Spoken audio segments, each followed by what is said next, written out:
to our segments. And our second segment here, we're going to be talking about Kodai Senga, the Mets ace, and what's going on with him. I think you probably know by now if you're a baseball fan what's going on with him. And if you can't, you can read on the screen what's going on here. But yeah, he is injured. I talked about it yesterday in my other news segment, my segment 4. I talked about how he had some arm fatigue, how he didn't work out with the team, and he was getting an MRI, but that they didn't think was anything serious. Obviously, they were wrong because we're here now. So Kodai Senga has he reported, like I say, he reported arm fatigue yesterday. He got an MRI, and he now has a moderate strain in the back of his shoulder, which is not good, especially if you're a pitcher. A strain in the shoulder is not good, experiencing arm fatigue. So what we know is not much. We don't know how long his IL how long his IL stint is going to be. David Stearns said he doesn't know as well. He's going to be on the IL until all his symptoms go away. So we don't know when that could be. And once that happens, they'll ramp him up again, and he'll come back to the team. It could be 1 month. It could be 2 weeks. It could be 3 months. We really have no idea. I think this is just a huge blow for the Mets in general, though. Personally, I thought the Mets were going to make the playoffs. I don't know if I still don't think they will, but that's a different conversation. I thought Senga was a really good ace. I was really looking forward to his second season. He showed such great flashes in the first. Showed he had the best pitch in baseball according to basically every metric. His ghost fork. So yeah, this is just a huge disappointment. As a Mets fan, I had to mention it at some point. I'm a Mets fan.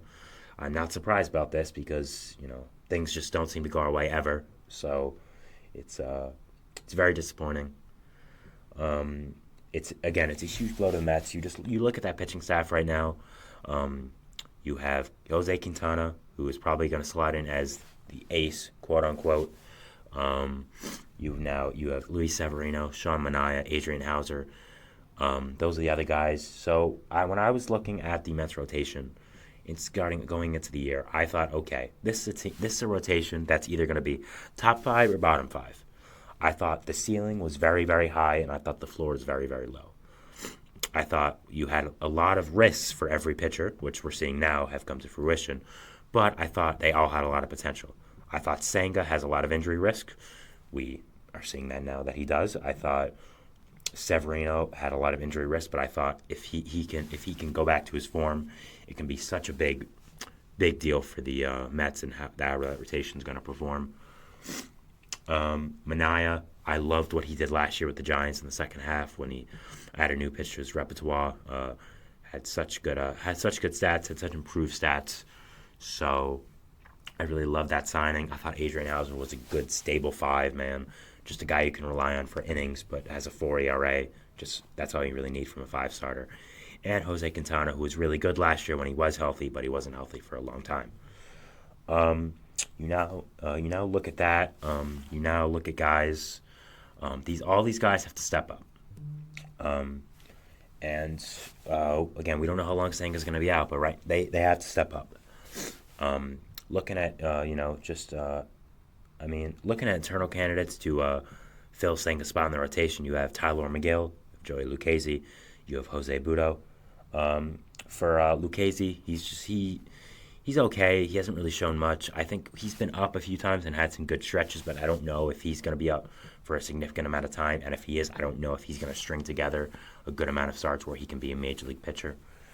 Tyler McGill is very interesting. He's shown so many ups and downs over these past few years with the Mets. He is working on a new pitch that was actually inspired by Senga, a splitter apparently. So we'll see how that works. If that plays into his season and see if it improves him and makes him good. And I'm looking forward to him getting a chance. Actually, I assume he will be the one that gets a chance. I'm looking forward to seeing what he's got and seeing how he performs in this new scenario. He's filled in a lot over these past few years with pitching injuries, so looking forward to seeing what he does. Jose Butto, I'm actually pretty high on Jose Butto. I think he could be a good starting pitcher in Major League Baseball. I've seen him the past few years. His changeup's really good. His fastball's not bad. If he can develop one or two more really good pitches, I think he can be a pretty good pitcher in this league. So I would love to see him get a chance. I'm just not sure about that right now. But other than that, I mean, it's just. I've said it before. I said it before. It's just a huge blow to the Mets. The Mets fans were looking forward to new season of getting all the bad vibes out of last year. All the older players, all the guys who kept getting hurt. We're looking forward to seeing what Senga could do, and this is just a huge blow. I mean, you had Senga. Senga was your ace. You have a lot of good pitchers after that, but a lot of good pitchers with question marks. And I think losing Senga just takes your rotation to a new low and takes you to not having a lot of consistency there. Senga could be back in a few weeks, I could just be overreacting, but it's really disappointing because I really thought the Mets were going to be able to do something good this year, and I don't think this is the total end of that, but it's not a good way to start off. It's just every year we have shenanigans like this, problems like this in the start of the year with injuries. Last year was Verlander and Quintana. I mean, we had DeGrom the year before, of course. So it's not fun, and it's just a huge blow to the Mets losing your ace before the season starts for however long it is. So yeah, it's just not good, and yeah, it's a huge blow to the Mets. I mean, I can't say enough about that. I mean, we're looking at a shoulder injury for a pitcher. Just never a good sign for a shoulder injury. Obviously we know if he had an injury past, he had an injury history. Excuse me. In Japan, we know about this. It was one of the reasons that his signing took so long to happen with the Mets. There were some problems with his physical, and it took his money down a little bit. So it's not like this is a blind side, or we got completely blindsided by this, like, oh, Senga's never had injuries in his entire career, and it just happens now. We knew that this could happen, but it did happen, and that's the thing that it did, and it happened now, and it just sucks. It really does. Sorry, excuse me again.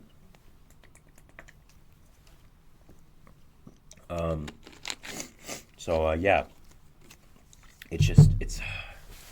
it's really disappointing because I was really looking forward to watching Senga pitch. His ghost work, again, I mentioned it before, but was probably the best pitch in baseball last year.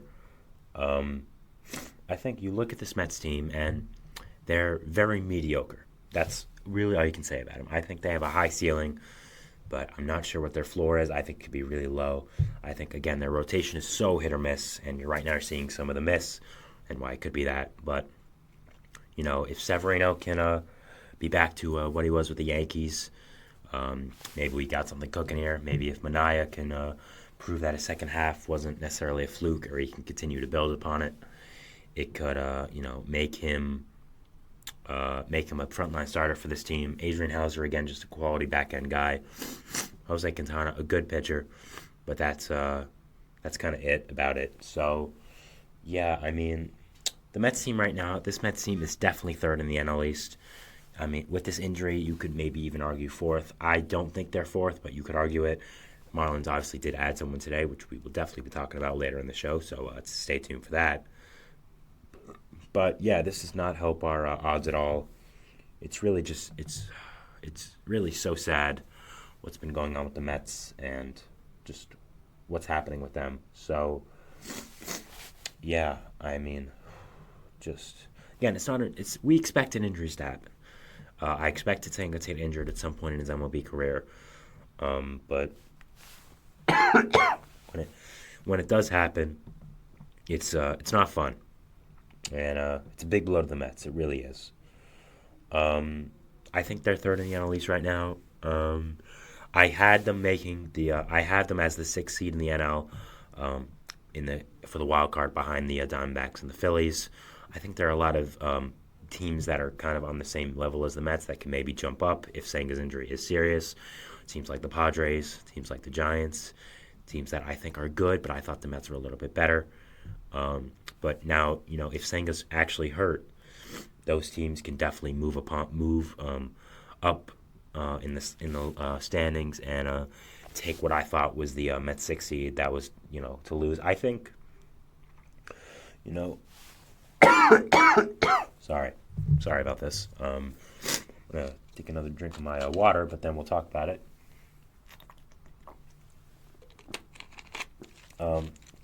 These teams, they can definitely jump up from the Mets.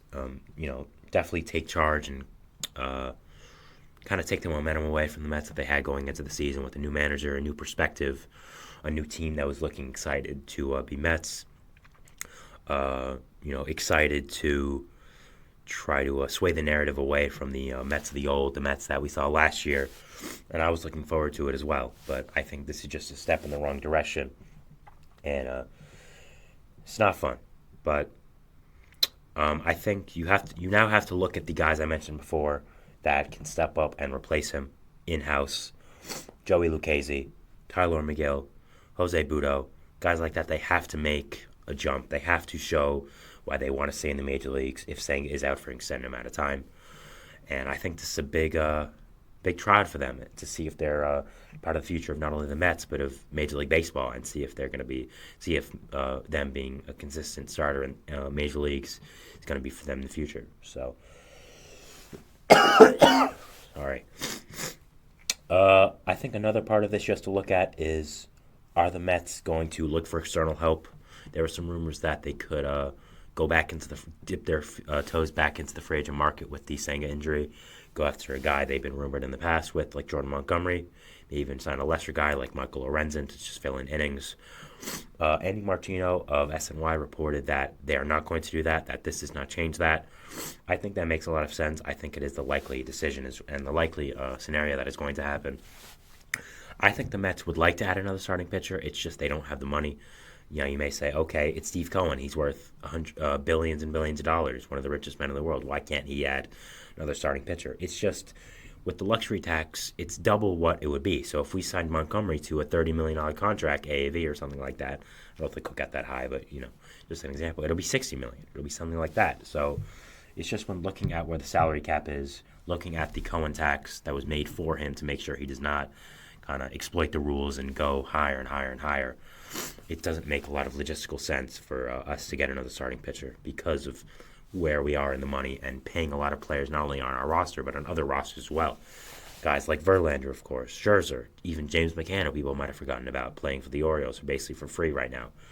Just bad contracts we did give out that we traded that we're going to have to pay for the contracts in the future and right now. So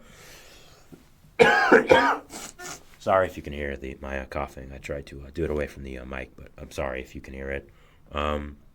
So that was it for segment 2, and what's going on with the Mets and how big of an injury Kodai Senga is. It breaks my heart as a Mets fan, but you expect these things. These things are always going to happen to you as a Mets fan.